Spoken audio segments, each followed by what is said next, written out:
Like you, I've often wondered how is it that we could walk on Earth and when the Earth is upside down, we don't fall off and all this kind of stuff.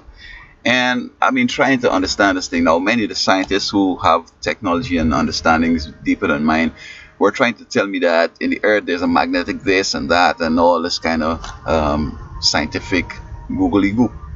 But I want to argue with them that they are not right.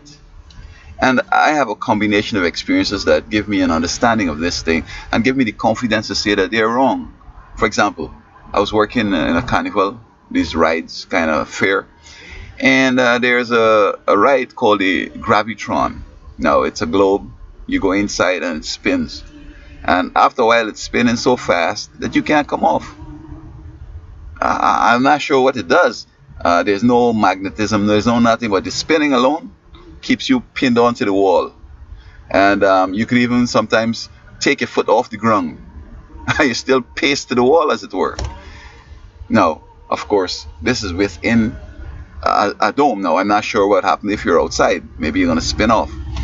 And this is what is the Earth situation. Now, we're not inside the hollow of this Earth, which a globe is not hollow inside, so that as it spins, we pressed against the wall. Now, they say that the Earth at its equator, it's about 40,070 kilometers, and it's 25,680 miles. So that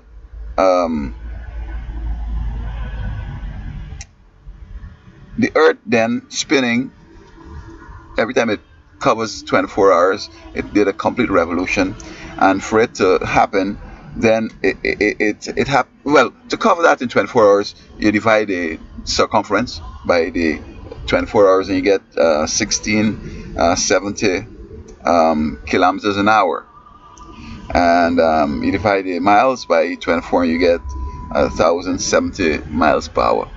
Now that is awesome speed. I don't think that Gravitron goes at that kind of speed. Nevertheless, we're outside and supposed to, spin us off. But as God, in His great wisdom, planned this world, they from that where the ozone was, that little circle there that goes around. Previously, between the where the ozone is, or the extreme of Earth, and a little way in, it was filled with water, but it all came down for the flood. But still, the atmospheric stuff up there has a way of pressing down. Now, I was making some bad speech when the oil spill in the Gulf with BP. I was thinking that maybe divers could have gone down there, but the guys quickly learned. It was a learning experience. They said that you can't go too far diving because the pressure of the water is going to cause you to bleed. It's going to, squash your body. To give you some serious problems, and if you go down there and come up too fast, again you have some more problems, bends and so on. But yet fish could go way down even to the bottom and no problem. I don't understand that. Okay, and that's amazing. Our bodies might be, is it stronger than a fish? But how then the fish could do that? Maybe God is protecting them. That's all I could say, because I don't see any logic in it. Their bodies, no different from ours. They are even more fragile than us, I suspect, smaller and so on. Yeah.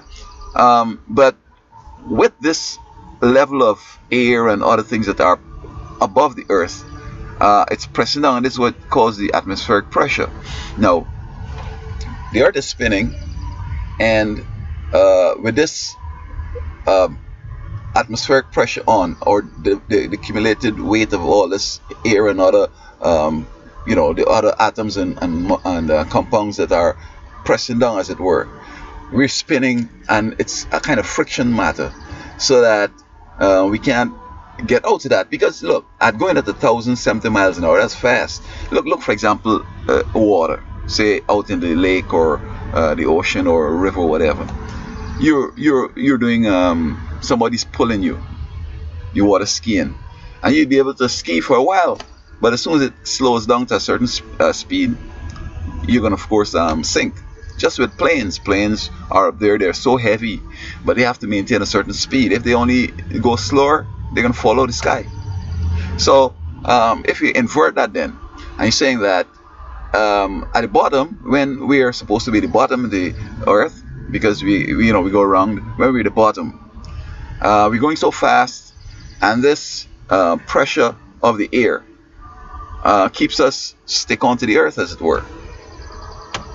So my argument then is that there's no magnetic nothing that holds things down to the earth. I mean, a building is anchored down to the earth, but still, when it goes wrong, it still probably could have fallen off because of the weight, more weight on top than, as it were. It could have tear off.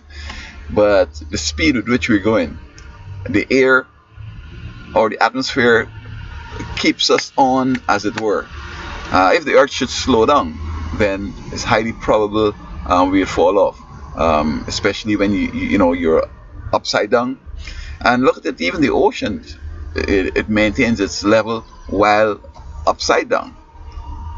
And so there might be other things that God is doing that I'm not aware of, but from that gravitron experience, understanding the speed of the earth and seeing how the heaviest things could stay on the water and ski. I mean, I'm not talking about a boat has this displacement situation, but even the iron that makes the boat, if you were able to get something to pull it and you move real fast, it will come on top of the water and slide on top.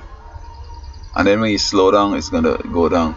So this is my explanation for that. What do you think? You think there's another reason why we're not falling off the earth other than the speed, and because of the atmospheric pressure or the amount of material atoms and molecules that are above that pressing us down as we go around, and our speed of the earth? I think that's it.